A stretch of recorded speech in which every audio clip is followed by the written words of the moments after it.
L'attaque vient à peine de commencer. Sur ces images, prises par des particuliers, on peut voir les malfaiteurs se rapprochent de leur objectif, une raffinerie de métaux précieux et d'oralium. Deux hommes sortent du véhicule et viennent d'utiliser des explosifs. Dans notre cabriolet porte une échelle qui lance à l'intérieur de l'enceinte du bâtiment. Très rapidement, des membres du commando sortent de petits sacs blancs du laboratoire qu'ils chargent dans leur camionnette. Plusieurs hommes portent un brassard orange. On peut laisser croire qu'ils sont de la police. Un gyrophare bleu est aussi positionné sur le véhicule. Le long de la route, un autre membre du groupe fait le guet, lourdement armé. Les employés de l'entreprise en face du laboratoire ont compris qu'il s'agissait d'un cambriolage. Le commando prend ensuite la fuite. Pour les employés présents sur place, la scène qu'ils ont vécue est choquante. Le front avec le gyrophare dessus au début, on pensait que c'était la police, mais en fait, on a tout de suite vu les armes, les Kalachnikov. On s'est dit qu'il se passe quelque chose de pas normal juste à côté, donc on s'est vite réfugié à l'étage. Vite, une course-poursuite s'engage. La BLI arrête les malfaiteurs. Le butin a été retrouvé, aucun blessé n'est à déplorer. Les 6 suspects, eux, ont été placés en garde à vue. L'enquête a été confiée à la police judiciaire. Hier soir, vers 20h30, 4 suspects ont été interpellés ici devant le stade Jean-Bisbouin dans le 6e arrondissement de Paris dans le cadre de l'enquête sur le cambriolage au Louvre. Ils attendaient tranquillement dans la file des supporters pour assister au match. Sous l'effet de surprise, les suspects n'ont pas eu le temps de réagir. Leur interpellation a été rapide et sans heurts. Une 5e personne a été interpellée plus tard dans la nuit à son domicile à la Courneuve, ici en Seine-Saint-Denis. Depuis, ces 5 nouveaux suspects sont en garde à vue au siège de la police judiciaire et sont interrogés par les enquêteurs. Ce matin, le procureur, un peu plus motif de leur arrestation. L'un d'entre eux était effectivement dans le viseur des enquêteurs, puisque nous avons des traces ADN le concernant. Quant aux autres personnes qui sont placées en garde à vue, ce sont des personnes qui peuvent être éventuellement nous renseigner sur le déroulement de ces faits. L'un d'eux serait le chauffeur d'un des scooters qui transportait les voleurs présumés jusqu'à l'entrée de l'autoroute A6. Une voiture relais les attendait pour prendre la fuite. Les 4 autres suspects seraient des proches et possibles complices qui auraient aidé à l'organisation du casse. Pour la plupart, ce sont des profils de petits délinquants, loin du grand banditisme. À l'image de deux cambriolés présumés incarcérés mercredi soir, comme nous l'affirmaient leurs avocats. Notre client a été mis en examen et placé en détention provisoire. Le seul et unique commentaire que l'on peut vous donner ce soir, c'est qu'il existe un décalage qui est abyssal entre le caractère extraordinaire de ce dossier et la personnalité tout à fait ordinaire de notre client. Les deux cambriolets tenaient à ce moment-là un sac contenant 88 millions d'euros de bijoux. Les dernières avancées de l'enquête permettraient-elles de retrouver ces joyaux? Les 5 suspects interpellés rapporteront-ils des informations sur l'endroit où se trouve le butin au cours de leur garde à vue, qui pourrait se poursuivre jusqu'à dimanche soir? Le véhicule émerge à peine des flots, pris au piège par un cours d'eau en furie. À l'intérieur, aucune trace des 2 personnes portées disparues. L'année dernière, plus de 80 mm d'eau sont tombés en 12 heures à Lyon-Noyon. Un déluge suivi d'une brusque montée des eaux,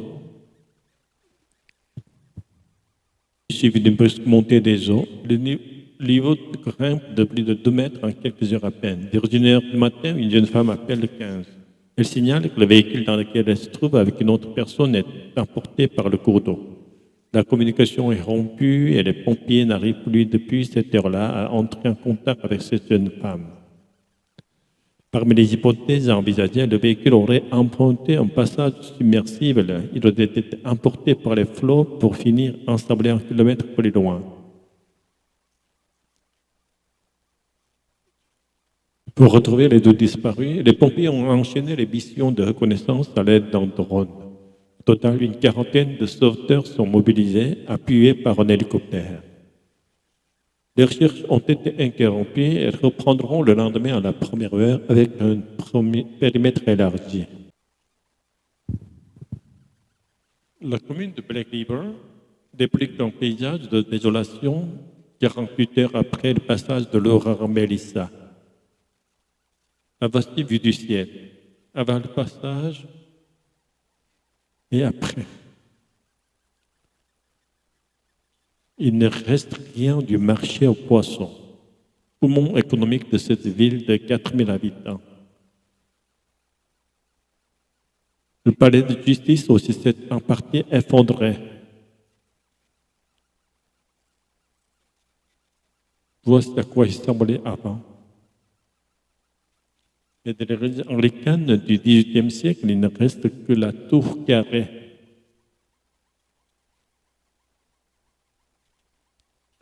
« 15 métros de là, dans la commune de Whitehouse, la comparaison avant-après est saisissante. Aucune maison ne semble avoir résisté. Plus d'un seul toit n'est visible sur une image satellite. Même un hôtel, en apparence solide, n'a pas été épargné, balayé par les vents à près de 300 km à l'heure devant des touristes médusés.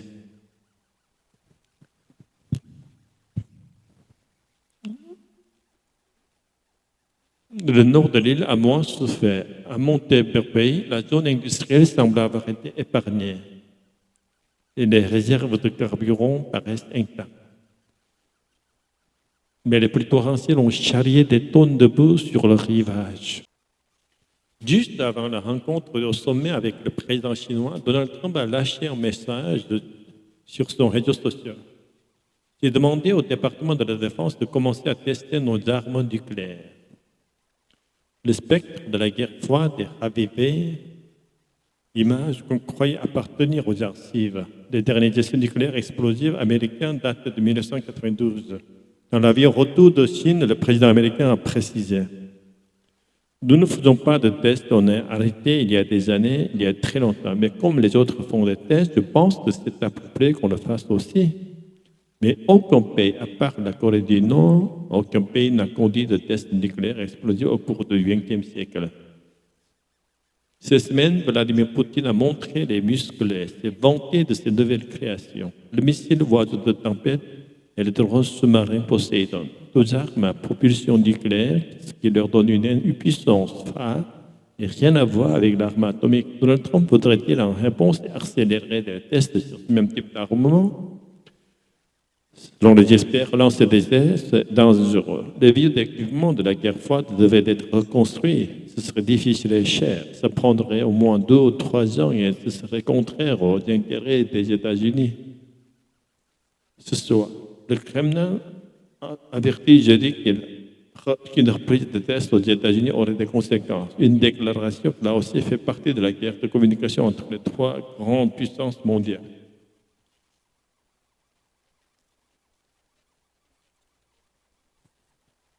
Donald Trump essayant de réaffirmer l'hégémonie des États-Unis face à la Chine et à la Russie, car si Donald Trump se tarde d'être à la tête de la première puissance nucléaire, il avait mûri son projet d'attentat depuis sa chambre d'adolescent.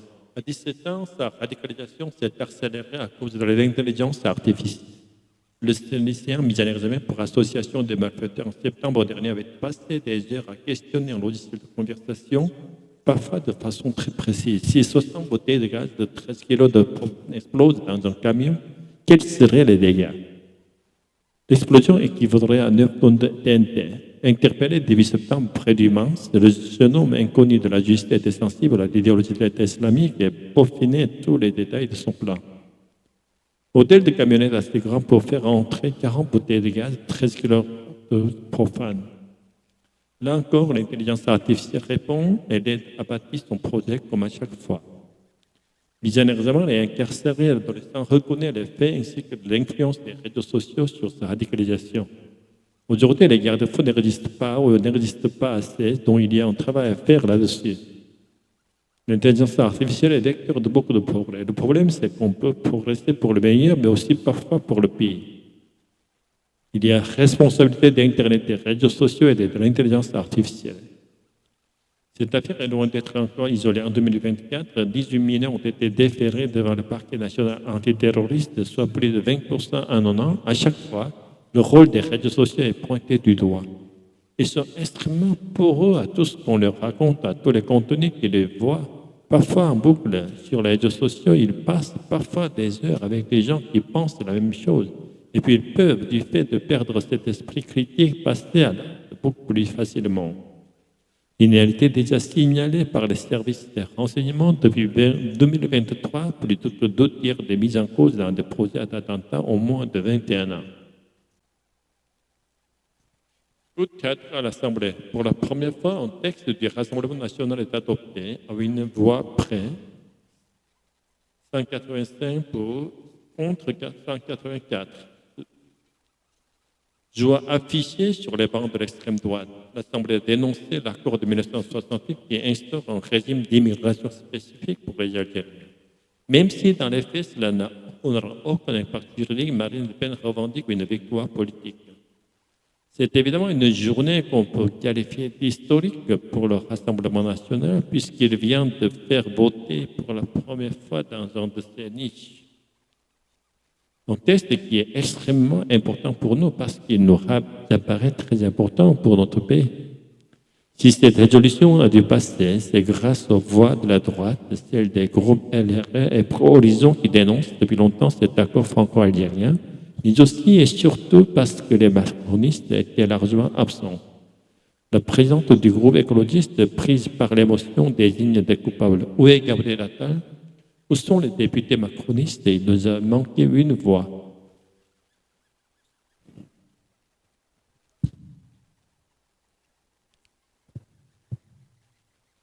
Cette voix qui nous a manqué pour faire face au Rassemblement national, celle de Gabriel Attal.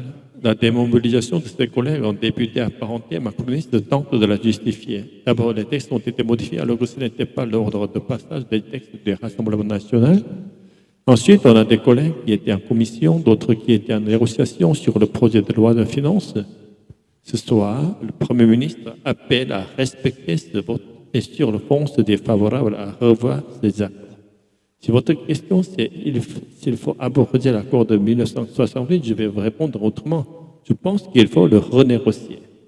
Une décision qui est aujourd'hui uniquement entre les mains du chef de l'État.